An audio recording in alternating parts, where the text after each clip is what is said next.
नमस्कार दोस्तों, मेरा नाम है आशुतोष मांडके और आप देखना शुरू कर चुके हैं डायनामिक इम्पल्शन। आज के इस वीडियो में हम बात करेंगे 21 अक्टूबर 2023 के करंट अफेयर्स की। और अब जब आपने फाइनली वीडियो के थंबनेल पर क्लिक करते हुए वीडियो देखने की शुरुआत कर ही दी है तो अंत तक ही जुड़े रहिएगा हमारे साथ, क्योंकि आप सभी लोग अच्छी तरीके से जानते हैं कि ज्ञान को कभी भी अधूरा नहीं छोड़ना चाहिए। आइए शुरू करते हैं आज के इस वीडियो को आज की सबसे पहली जानकारी के साथ। हाल ही में विदेश मंत्री एस जयशंकर जी ने वियतनाम की अपनी महत्वपूर्ण यात्रा के आधिकारिक यात्रा को शुरू किया। और ये यात्रा ना सिर्फ द्विपक्षीय संबंधों को मजबूत करने का प्रतीक है, बल्कि यहाँ पर जो है हमने महात्मा गांधी और रविंद्रनाथ टैगोर जी द्वारा अपनाए गए स्थायी सिद्धांतों और मूल्यों का उत्सव भी मनाया। क्यों मनाया ये जानकारी दी जा चुकी है ना। बट कन्फ्यूज़न थी थोड़ा सा रविंद्रनाथ टैगोर जी और महात्मा गांधी जी के बीच, मतलब किसकी की गई है, दोनों की ही की गई है, एक जगह पे नहीं, अलग अलग। महात्मा गांधी जी की बस्ट साइज़ की गई है। रविंद्रनाथ ठाकुर जी की भी आप देख सकते हैं, टैगोर या ठाकुर आप बोल सकते हैं ना, उसमें कन्फ्यूज़ बिल्कुल मत होइएगा। सो इसके बारे में अवश्य लीजिएगा थोड़ी जानकारी। आइए आगे बढ़ते हैं अगली जानकारी। असम के मुख्यमंत्री हिमंता बिस्वा शर्मा ने गुवाहाटी में नवनिर्मित श्रद्धांजलि फ्लाईओवर का उद्घाटन किया है, जो राज्य के बुनियादी ढांचे के विकास में एक महत्वपूर्ण मील का पत्थर साबित हुआ, क्योंकि यह केवल 60 दिनों में पूरा हुआ है। देखिए, श्रद्धांजलि फ्लाईओवर नाम दिया गया है, जो कि 60 दिन में पूरा हुआ है। और असम के मुख्यमंत्री हिमंता बिस्वा शर्मा जी ने इसका उद्घाटन किया। ये उपलब्धि इस बात को ध्यान में रखते हुए सामने आई है कि इसमें मूल समय 300 दिन से पहले पूरा कर लिया है। 300 दिन मतलब 360 दिन थे आई थिंक, और 300 दिन पहले ही पूरा कर लिया है। ये वाकई में एक बहुत ज़्यादा बड़ी बात है और सीख लेना चाहिए बाकी सभी कॉन्ट्रैक्ट्स में। फिर भी उतना ज़्यादा तो नहीं, लेकिन हाँ करना चाहिए। आगे बढ़ते हैं।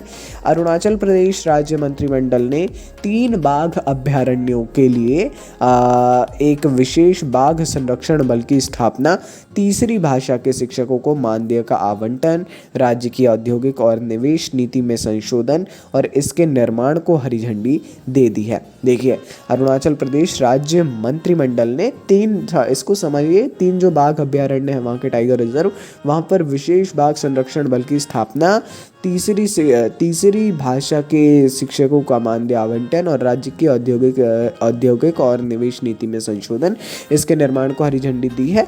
और इसमें और भी काफ़ी सारी चीज़ें हैं। मेन जो है विशेष बाघ संरक्षण बल की स्थापना, पढ़ लीजिएगा, इसके बारे में बहुत इंपॉर्टेंट है। आगे बढ़ते हैं अगली जानकारी।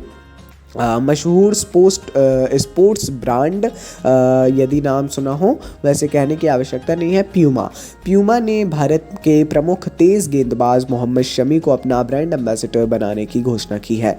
यह रणनीतिक साझेदारी प्यूमा के ब्रांड एम्बेसडरों की प्रभावशाली सूची में एक और सितारा जोड़ती है। इस साझेदारी के तहत मोहम्मद शमी प्यूमा के ब्रांड एम्बेसडर के रूप में काम करेंगे। एक ब्रांड एम्बेसडर का काम होता है किसी भी उत्पाद को उसका प्रचार करना, एडवर्टाइजमेंट में आना, बाकी ढेर सारी चीज़ें जो जूते, परिधान और सहायक उपकरण सहित कई उत्पादों का प्रचार करेंगे, है ना। आने वाले समय में देख सकते हैं ये सारी चीज़ें भी ज़रूरी होती हैं कहीं ना कहीं। लोग पता नहीं क्यों को, हालांकि ऐसा कम देखने को मिलता है, लेकिन फिर भी इसको याद नहीं करते हैं। याद भी नहीं करना है, समझना है केवल, है ना, इम्पॉर्टेंट रहता है। आगे बढ़ते हैं, ये बहुत इंपॉर्टेंट है।